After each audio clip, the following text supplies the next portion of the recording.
Theater presents Cesar Romero and Deborah Paget.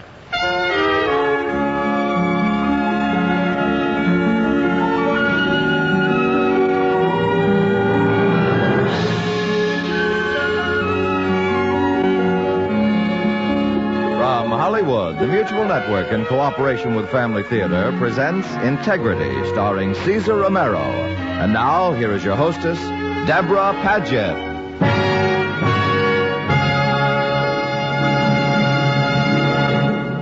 Family Theater's only purpose is to bring to everyone's attention a practice that must become an important part of our lives if we are to win peace for ourselves, peace for our families, and peace for the world. Family Theater urges you to pray. Pray together as a family.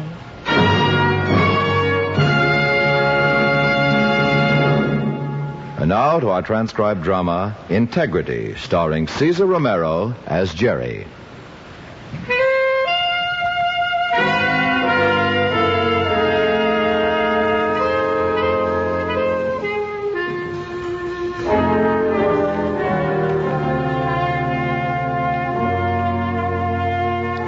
I've got it all now. The 9-room ranch-style house up in the hills with the patio and the pool. And Gloria, I've got her till death do us part. And security, I've even got that. 39 half-hour TV films already in the can, plus a renewed option for half again that many more. I'm on top of the world. Jerry Keith has gone and made it. In 2 quick years, 700 days, he has learned and put into practice the hardest lesson that show business has to teach. The exact price of everything.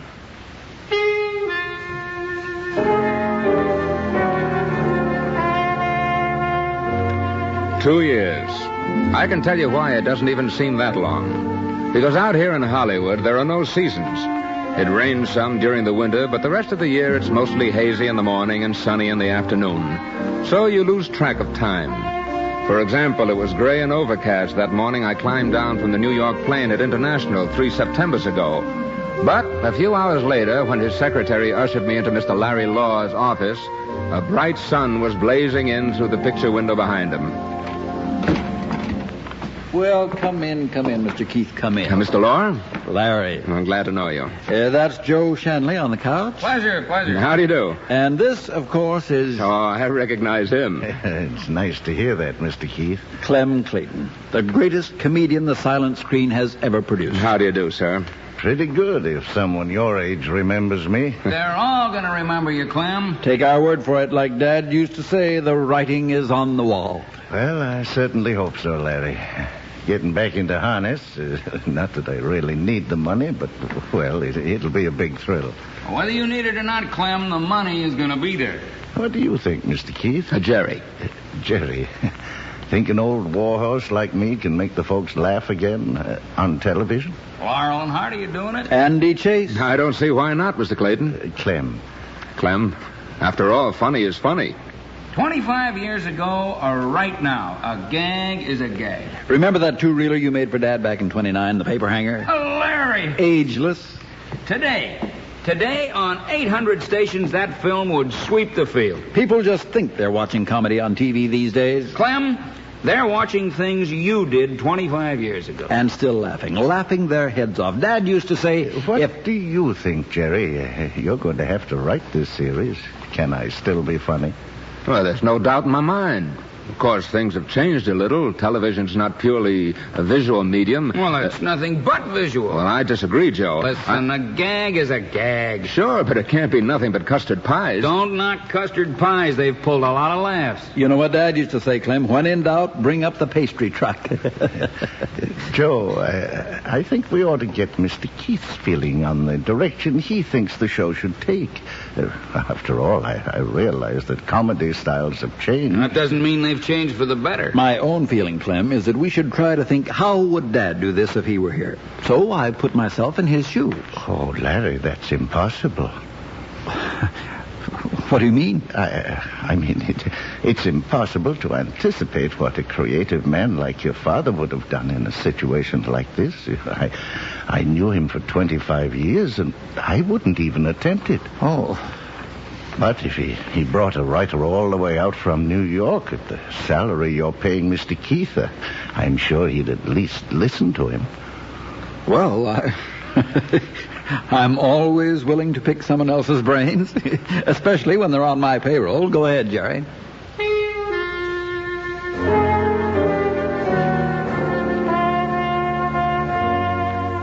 I sat there in the plush office of Larry Law, Jr., a nervous young man whose father had left him his name and his fortune, but none of his talent. And I talked about comedy, the kind of comedy that might sell Clem Clayton back to the American public. And I got to wondering, as I always do at such meetings, what the public would think of the conditions under which the nation's laughter is created. The almost funereal atmosphere, the tense, unsmiling faces of the joke makers. Faces like Joe Shanley's, tanned from 20 years of directing pictures in California sunshine, but now a little hard around the eyes, a little worried, because although the 52-week studio contract was a thing of the past, his family continued to live like it wasn't. A face like Clem Clayton's, a ghost face from the 20s, resurrected to haunt the living rooms of a generation that had never heard of him. The face of a man like myself, half young, half intelligent, half assured, capable of sounding authoritative without saying more than was necessary, and always, absolutely always, able to reverse his field with honor. The conference broke up at 5:30 with nothing settled. Joe Shanley offered me a lift back to my hotel, and on the way he gave me the bad news. Say, I hope you didn't take any of that personally, Keith. Any of what? The opposition I gave you. Oh, forget it. It's the only way I know to do this stuff. Argue it out. No, I don't mean that. I mean the reason I argued with you. This thing's dead before it starts. What's dead? The series, the whole works. They're going to carry Clayton for 13, then drop him. Joe, I don't think I get this. They're tossing the old man a bone, that's all. What do you mean, a bone? He says he doesn't need the money. Are you kidding? He can't get himself arrested in this town. Did you look at the clothes he's wearing? Double-breasted vests. All right, so they're helping him out. That doesn't mean the series has to stink. Look, they're helping Clayton, but he's helping them, except he doesn't know it. What do you think his salary is? Well, $1,500 a week? $500 a week. Oh, no. Yeah, I'm glad to get it. This guy's been on the beach for 20 years, but stranded. Well, if that's so, he must realize What actor can smell charity? He thinks the public is clamoring for him, and it's our job to keep him thinking that. What do you mean Clayton's helping them? That's the key to the whole thing. Larry's got a big deal cooking in the East.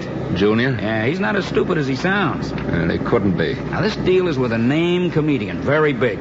You and I will be doing the package, and we're a couple of high-priced guys. I'm not very high-priced when I'm unemployed. You won't be unemployed. We do the 13 with Clayton, see? We do them on short money. A few sets, simple lines, no rehearsals, like those two reelers he's in love with. Larry keeps his plant working, the overplus goes into the new series, and we're a couple of heroes. Is that the way Junior wants it? That's the way. He'll probably tell you himself as soon as he can scrape Clayton off his back. It's a rough business. I haven't lasted in it 22 years without learning that.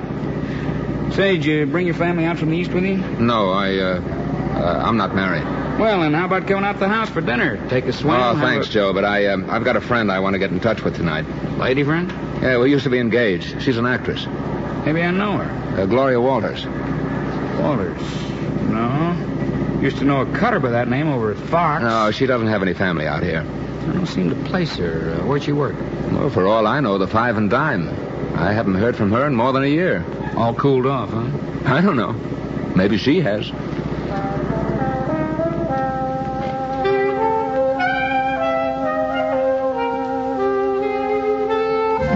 Gloria Walters. Looks, talent, principles. And bad luck. Too short, too tall, too pretty, too smart. Whatever they didn't want, she had too much of. The woods are full of Gloria Walters. And in Hollywood, so are the department stores. I know because after 5 phone calls and twice as many miles in a taxicab, that's just where I found her. Can I help you? Jerry! I'd like a 4-in-hand bow tie. Jerry Key! Live from New York. Shouting. Let him look. I just can't believe it. What are you doing out here? Renewing the old offer. Marry me and starve to death. You don't look very hungry. I haven't eaten since noon. What is this? They got you working nights? No, Mondays and Fridays. Get them before that paycheck's gone. Listen, really, I should be waiting on the customers. Do what I said. Sell me a necktie. Oh, you don't want any of this stuff. Give me that green one, honey. I'll buy a dog and he can chew on it. Jerry, When are you through here? 9 o'clock. Just another half hour. Will you wait for me? Honey, I've waited this long.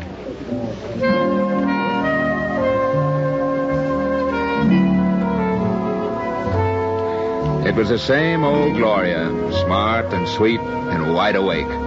We drove out to a place on La Cienega where somebody from Philly had told me you could get Maine lobster. We ate and talked. Even got around to holding hands later, listening to the music. And then after a while, because I had to say it to someone, I told her about the deal I'd gotten myself into and the job they were going to do on Clem Clayton. That's the smelliest thing I ever heard of. And not like a rose, huh? More like a garbage dump. Well, at least he'll come out with $6,000 or $7,000 he never would have seen. And a broken heart. Oh, now, honey, let's not go overboard. Do you know this man? Oh, Clayton? Do you know a thing in the world about him? Well, I know he made $1 million being funny. And where is it? Well, that's a good question. He gave it away. Slow dissolve to exterior poorhouse. I mean gave it, not parties, not yachts. He handed it out, $50 at a time to everybody who asked him.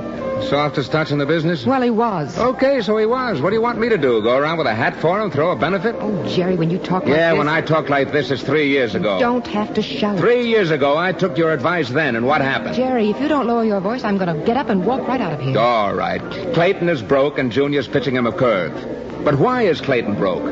Because he's one of these guys who can't have an enemy. Everybody's got to love him. So he gives a fortune away to prove he's a sweetie, and now he can sleep at night in a flop house. Jerry... Do I like what they're doing to him? No, I don't. Then why don't you try to help him? Like how? You know what I did this afternoon before I knew the axe was out? I sat in Law's office and spun out an idea for a situation comedy that would be perfect for Clayton. And he blinked at me like I was speaking Chinese. Well, did he say anything? Well, of course he didn't say anything. All he knows is pie in the eye. Jerry, just ask yourself a question. I won't have to. You'll ask it. If they'll cut Clayton's throat, who's next? Oh, baby. Not you, huh? Well, why me?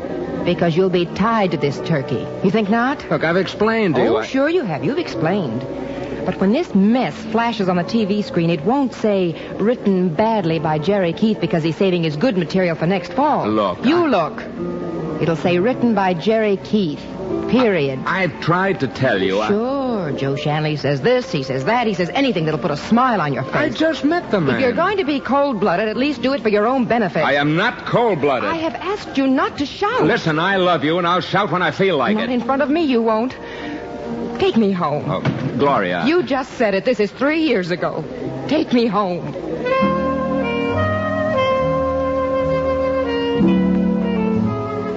By the time I dropped her off at her apartment, Gloria had thawed out a little.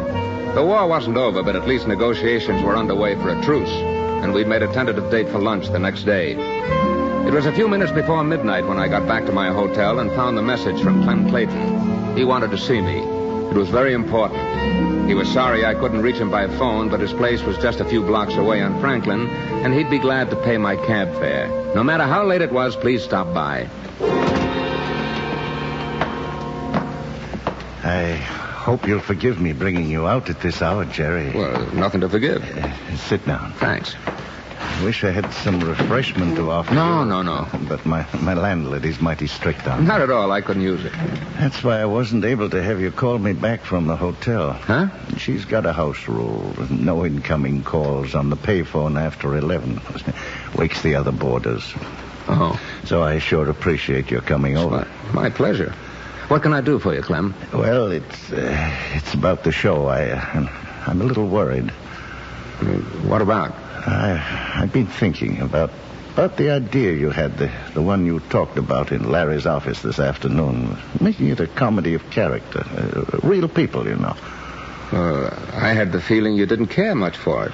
Well, at first I didn't, but then I got to thinking how I know how things have changed. When young Larry first came to me with this idea, I thought the best thing would be to come back doing what I used to. Slapstick, pratfalls, the funny hat and the mustache. That's what Joe Shanley thinks. I know. So does Larry. It's what made you famous, Clem. Yeah, but it didn't keep me famous. You know, the last job I had 6 months ago, they had $1 a day or something out in Van Nuys, and I was a clown. I handed out free balloons to the kids.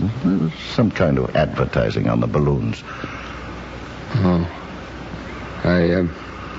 I didn't know things were that tough. Oh, I'm not fooling myself. I may not look it, but I'm 62, 63 in December.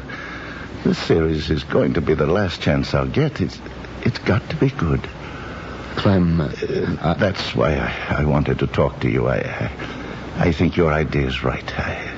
It ought to be stuff about real people. Comedy with a heart in it. That's the hardest kind to do. It's fragile. I can do it. I know I can. You have to settle for chuckles instead of belly laughs. Yeah, but I was thinking about it tonight. It's the kind of comedy that makes people love you. You know what I mean. You're not just an entertainer. You're a person to the audience, like a close friend. And they love you. Yeah.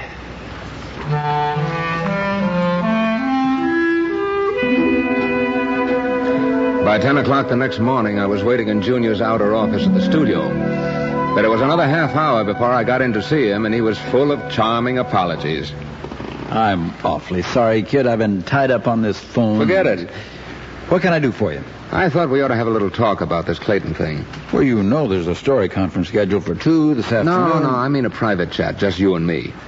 Kid, I'd love to, but the way I'm tied up this morning... This won't take 2 minutes. I'm trying to find out where this project stands. Where it stands? Joe Shanley gave me a ride back to the hotel after the meeting broke up yesterday. Oh. Well, now, listen, I meant to talk to you about that. So he said. Well, Joe has a tendency to exaggerate things a bit. I imagine the way he explained it, the idea sounds a little cold-blooded. That would depend on how you look at it. Well, now, you've got to understand one thing, Jerry. I am not deliberately trying to scuttle Clayton or the series. But you want to do it cheap and fast. I have to. And Joe's the perfect director to hack that kind of a job out. It's all he can do. What about the big package for the named comedian? Isn't he going to direct that when it comes through? Well, I know he'd like to. He said you promised it to him. No. What I promised him was that if I had my way, he'd be the director. I see. Well, you know how these big names are, Jerry. Big comedians, you can't force someone down their throats they don't want. That goes for writers, too. Well, not with you. Not when I tell you it is. The big name? You used to work for him. I've worked for most of them. Eddie Rich. Do they come any bigger? No, they don't. So will you quit worrying?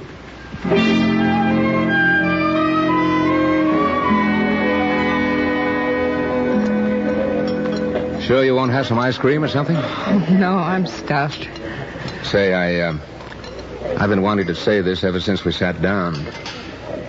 I'm sorry about last night, honey. So am I, Jerry. I know you have to watch out for yourself. Well, if it'll make you feel any better, I'm going to do the best I can for Clayton. I knew you would. I had a talk with him last night. Turns out he liked my idea for the show after all. Wants to do it that way. Oh, Jerry. The old man's living in one room in a boarding house. He's really down. What about Junior and Shanley? What about him? Well, you said they wanted to do it cheaply. A show like this will take a lot more work, won't it? Well, mostly with Clayton, but I figured to do that myself. Well, even so. And I've got another angle, too. To cut costs? In a big way.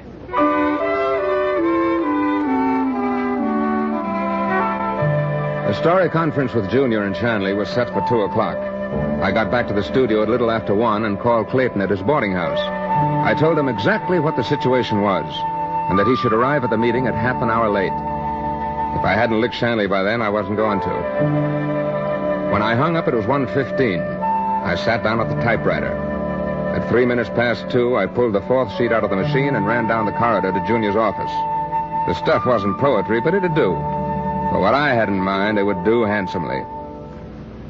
Have you finished reading it yet, Joe? No, yeah. It's rough, of course, but I think it catches the tone of what Clem ought to be doing on the show. Don't you think so, Larry? Well, I found it very interesting, but I'd like to hear what Joe thinks. Oh, absolutely. It's funny Clem's not here yet. You sure he knows about it? Oh, yes. I told him myself when we broke up yesterday. Well?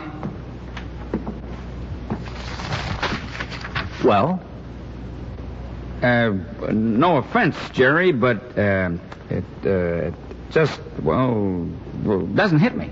Good enough. That's about my feeling, too, kid. Don't call me kid. I beg your pardon? Just a little thing I have. Don't call me kid. I hate it. Why, sure. You were saying about the material. Oh, yeah. Well, like Joe said... It doesn't hit you? Well, it just... It doesn't hit you. Yeah. Well, that's very good news, because it's not supposed to. Keith, now look. Custard pies are the sort of thing that hit you, Joe. And I'm not throwing any custard pies this season. I thought I made it pretty clear what kind of show this was going to be yesterday. You made it clear what you wanted, Joe, but that doesn't mean it's got to be. This thing you've written is a million miles from what Clayton does. From what he did, he can change. Suppose he can. What's the point? The point is we can make this a good show, even a successful show, if we're willing to fool with it. What do I have to do? Draw you a diagram? The thing is dead. For the name package that's coming in this fall? Is that what you're killing it for? Now, wait a minute, Jerry. I know what you said, Larry. I know you want Joe to be along for the big killing, but I happen to know Eddie Rich pretty well, too. What are you talking about? You're not going to make it, Joe. You won't be the director. Huh? Larry, what... I gave you my word. That's right, Larry. You gave Joe your word. But whether you know it or not, you can't control these things. Oh, this is going to be a film show. Sure, but if Rich can make the jump from live to film, so can his director. And believe me, he will. So where am I? Oh, come on, Larry. Where am I? Where do I fit in? Well, Joe... Nowhere, huh? Great. That's great. Now, Joe, this is months away. Yeah, sure. So's my funeral. Now, look, boy, I gave you my word. Yeah, and a lot it's worth. Your word, but no contract. Well, now it's working both ways. Now, wait a minute. You agreed to direct the series. Yeah, week to week for peanuts. Well, the gentleman's agreement is off. You get yourself another boy. No, now, Joe, listen. Your father was a great man. I was proud to work for him. You? I'm ashamed to spit in your eye. Keith, just what were you doing? Just what did you think you were doing? My best. You're fired. No, I'm not. Oh, you've got a contract. All right, it's paid off, and you are fired. I'm the only one you've got left, Junior. What? Junior. So you better not fire me, or there's no show at all. Jerry, what got into you? I just don't like what's going on around here. I told you you'd have the Rich show. Sure, just like you told Shanley. And Clayton, you told him he'd be a millionaire. Now, listen, you could talk to Joe. You could tell him it's on again. It was a big mistake. I'm talking to you, Junior, and nobody else. What's my contract for doing the series? What do you mean, your contract? I mean the money. Is it $1,500 a week? Well, of course it is. All right, I'm giving you a chance to hire me as a writer for half of that. What? And for the other half, I'll direct this series, so you get 2 for 1. What do you know about directing? I know to take pictures of the actors. Oh, good grief. And that's about all Shanley was going to give you. You're an untried quantity. So is Clayton. You're giving him a chance. Yes, but he's got a following. In Forest Lawn, he's got a following. Face it, Junior. Oh, wait a minute. Yes? Mr. Clayton is here, sir. Oh, well, send him in. Well, what's the verdict? The verdict? Oh, you're very funny, but what choice have I got? Larry, I'm sorry to be late. Perfectly all right, Clem. I've got some great news for you. Well, I don't know if I can stand much more. How goes it, Jerry? Very well indeed. Clem, I've decided that Jerry's not only the man to write the series, but also to direct it. Well, that's wonderful. It's like Dad used to say, a show like this, if it's going to have style and distinction, needs one unifying creative force to handle the whole thing. Now, don't you agree? Well, I sure do, son. But what about Joe Shanley? Oh, Joe realized it just wasn't his cup of tea, and he bowed out. And very gracefully, too. Wouldn't you say, Jerry? It was graceful, all right. Well, I'm glad there aren't any hard feelings. Oh, no, he wishes you nothing but luck, the best in the world. Oh, excuse me. Yes? Mr. Rich calling long distance from New York. Oh, well, just a minute. Well, boys, I think that about winds it up for now, huh? You bet. I guess the first step, Jerry, is for you to whip up a script, bring it in, and we can go on from there. Will do. Sorry I was late, Larry. Oh, don't mention it, Clem. It gave us a chance to iron out a few trifles. Now, take it easy, fellas. That's what we'll do.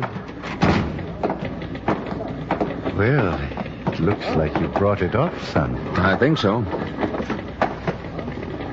You know, It's hard to believe that Larry and Joe Shanley were planning to give me that kind of a dirty deal. I always counted them among my friends. Oh, I don't think it was anything personal. Well, I take it personally. But you know, a funny thing, I could tell you liked me. Yesterday in the office and last night at my place, I could tell you liked me, and I knew you'd go to bat for me. Clem. It's a talent I've got, making people like me. Let me tell you, it pays off.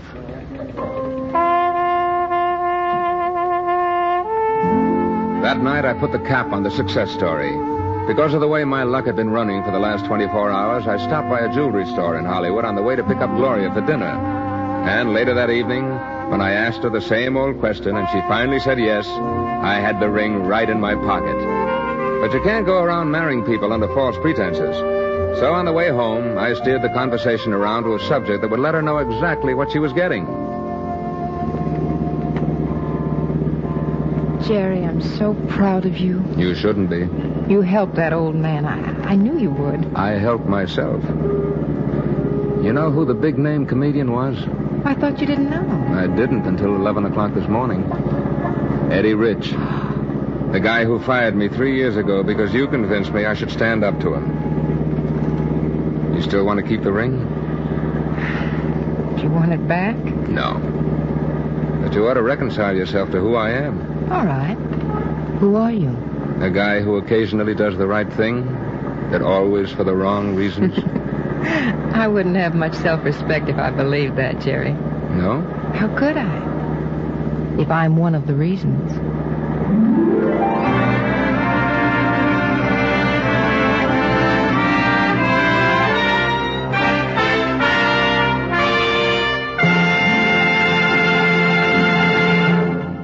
Do you have a favorite time to pray? One friend of mine, a woman, thinks that the best time to pray is in the morning, particularly a morning bright with sunshine when the skies are blue and the birds are singing. Prayers in the morning, she says, are prayers of hope. Now, another friend, a man, says that he prays best by the little reminders of the day. The sounding of a church bell, the sight of a poor beggar on the street, or the shock of a narrow escape at a busy intersection. He says prayers like this are mostly prayers of thankfulness. And still another friend, a woman, insists that the best time to pray is when the dark comes and gently enfolds this garish, gaudy world of ours. Prayers at night are inclined to be prayers of love, both of God and neighbor. Well, what I am doing is proving that it doesn't matter much when you pray, as long as you do pray. But pray especially as a family, for there's great joy in praying with others. Who of us still hasn't heard that the family that prays together stays together? More things are wrought by prayer than this world dreams of.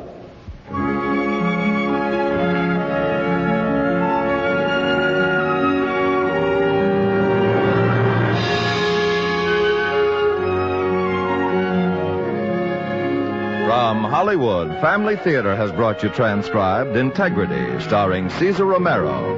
Deborah Paget was your hostess. Others in our cast were Parley Bear, Herb Vigran, Tudor Owen, and Lillian Bayev. The script was written and directed for Family Theater by John T. Kelly, with music composed and conducted by Harry Zimmerman. This series of Family Theater broadcasts is made possible by the thousands of you who feel the need for this type of program, by the Mutual Network, which has responded to this need, and by the hundreds of stars of stage, screen, and radio who give so unselfishly of their time and talent to appear on our Family Theater stage. To them and to you, our humble thanks. This is Tony Lafrano expressing the wish of Family Theater that the blessing of God may be upon you and your home, and inviting you to join us next week when Family Theater will present Slap in the Face, starring Dorothy Warrenshold. Paul Pacherny will be your host. Join us, won't you?